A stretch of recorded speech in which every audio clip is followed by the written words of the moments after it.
भाजप नेत्या पंकजा मुंडे माझ्यासोबत आहेत, बातचीत करण्याचा प्रयत्न करतोय। ताई, TV9 मध्ये स्वागत आहे।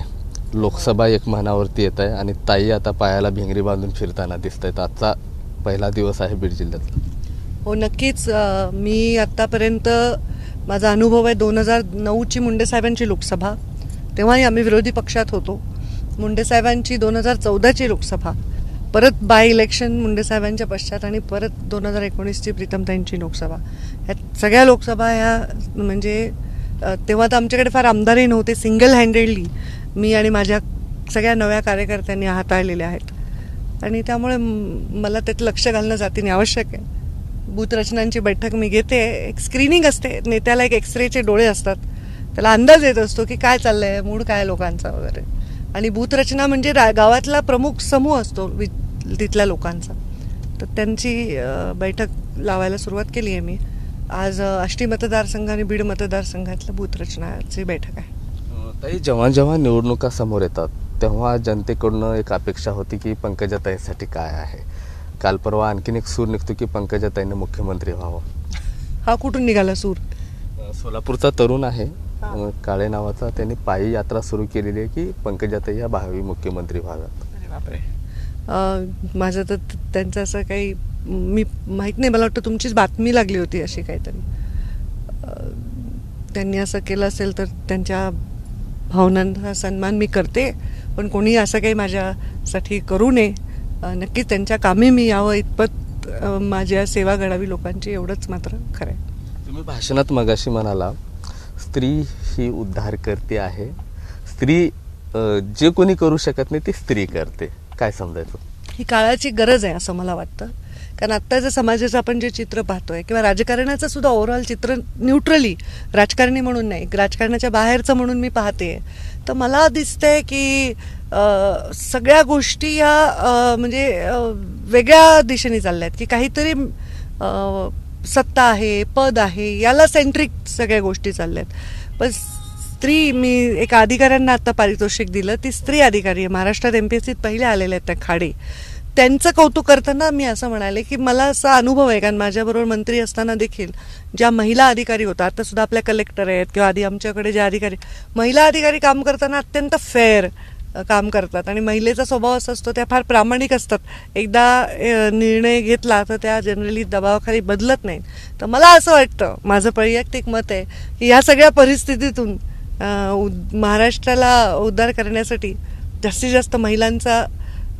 पार्टिसिपेशन असं पाहिजे राजकारणात, असं वाटतं। राज्याचं नेतृत्व महिलांनी केलं पाहिजे, का नाही, त्यामध्ये पंकजा मुंडे हे अग्रेसर व्हाव्यात अशी अपेक्षा आहे। हे बघ, महिलांनी करायलाच पाहिजे, जास्तीत जास्त महिला, चांगल्या महिला म्हणजे ज्या समर्पित काम करू इच्छितात त्या महिला आल्याच पाहिजे प्रत्येक क्षेत्रामध्ये, त्यांनी नक्कीच कामकाजावर खूप चांगला परिणाम होईल असं मला स्पष्ट वाटतं।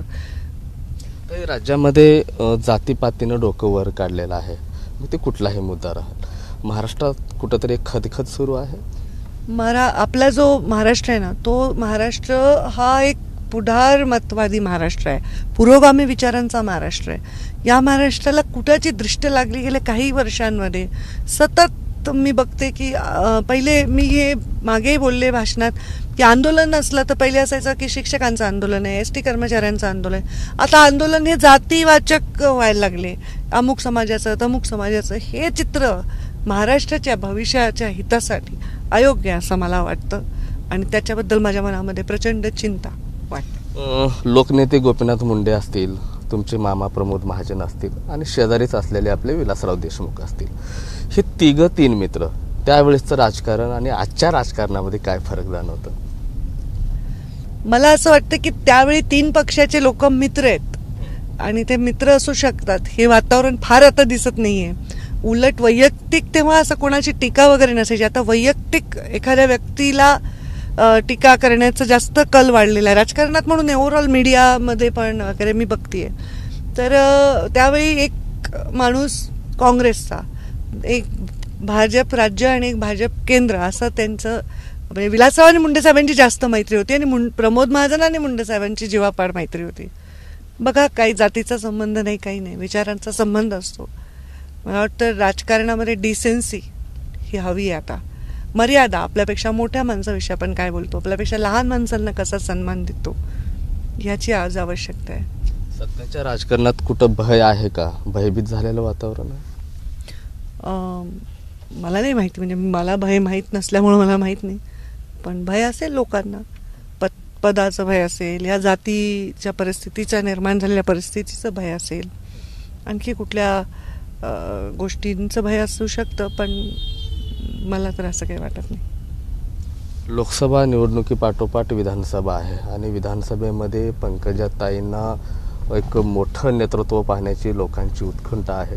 मात्र ताईंच्या मनात काय आहे असंही लोकांना वाटतं. नाही, आता विधानसभा फार नंतर आहेत. राजकारणात 6 महिन्यानंतर काय ह्याला कोणी सांगणं, माहीत असेल तरी सांगायला नाही पाहिजे. गुप्तता फार महत्त्वाची असते. तर राजकारणात उद्या काय होणार ते आज सांगणं इतपत ठीक आहे. त्यामुळे आता लोकसभा आहे, विधानसभा फार नंतर आहे. आणि लोकसभा आणि विधानसभेचं राजकारण हे टोटली वेगळं असतं. त्याची गणितं वेगळी असतात, त्याचे ठोकताळे वेगळे असतात, त्यांचे लिडरशिप वेगळी असते. तर त्यामुळे विधानसभेविषयी आत्ता भाषण करणं फारच प्रीमॅच्युअर आहे. सलग 2 वेळा प्रीतमताईंसाठी तुम्ही रणांगणात उतरलात, गावोगावी जाताय, दारोदारी जाताय, पदर पण पसरलाय. आत्ताची ही लढाई, याचा मुख्य प्रतिस्पर्धी कोण असेल? आता उमेदवारच नाही ना कोणत्याच पक्षाचे, त्यामुळे प्रतिस्पर्धी कोण असणार? तर आता प्रतिस्पर्धी म्हणजे एक उमेदवार आमचा आणि जो समोर उभा राहील तो प्रतिस्पर्धी असणार. आता उमेदवार क्लिअरच नाही कोण आहे, त्याच्यामुळे विकासाचा मुद्दा हा मला वाटतं मुद्दा असेल. त्यामुळे प्रतिस्पर्धी कोणी नसेल, मुद्दा विकासाचा असेल. त्यात काय प्रथम रेल्वेला स्थान द्या? रेल्वे आलीच आहे आता, ऑलमोस्ट जमा आहे. आता 60-70 वर्षाचा डिले नाही, 1-2 वर्षाचा डिले झाला आहे, पण रेल्वे आली आहे. रस्ते बघा, आज जिल्ह्यामध्ये मी जेव्हा मुंडे साहेबांचा प्रचार केला, मणके खिळखिळे झाले होते माझे.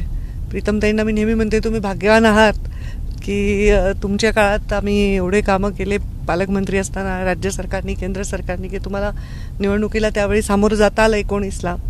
आणि आताही गेल्या 5 वर्षामध्ये खूप कामं झालेली आहेत. रेल्वे हा मुद्दा तर आहेच आहे, पण त्याच्यावर छोटे छोटे मुद्दे पण महत्त्वाचे आहेत. मुख्यमंत्री ग्रामसडक योजना, माझीच योजना आहे, गावागावामध्ये रस्ते झाले, बंधारे झाले, चांगले रस्ते, डेव्हलपमेंट मुळात मोठ्या प्रमाणात झाली आहे. लोकसभेला जर तुम्हाला इतर मतदारसंघातून जर संधी मिळाली तर कसं पाहता? मला असं काही वाटत नाही, कारण कोणत्या दुसऱ्या मतदारसंघात लोकसभेला मला पाठवायचं काही कारण नाही असं मला वाटतं. तर मला असं काही वाटत नाही. आणि संधी मिळाली तर काय, हे संधी मिळाल्यावर सांगू शकेन.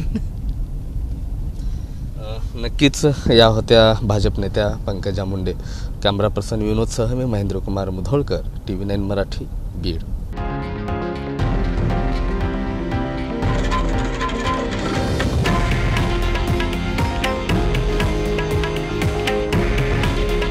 हे आहे देशातील नंबर 1 न्यूज नेटवर्क आणि आपण पाहत आहात TV9 मराठी. काळजी तुमची, हित महाराष्ट्राचं.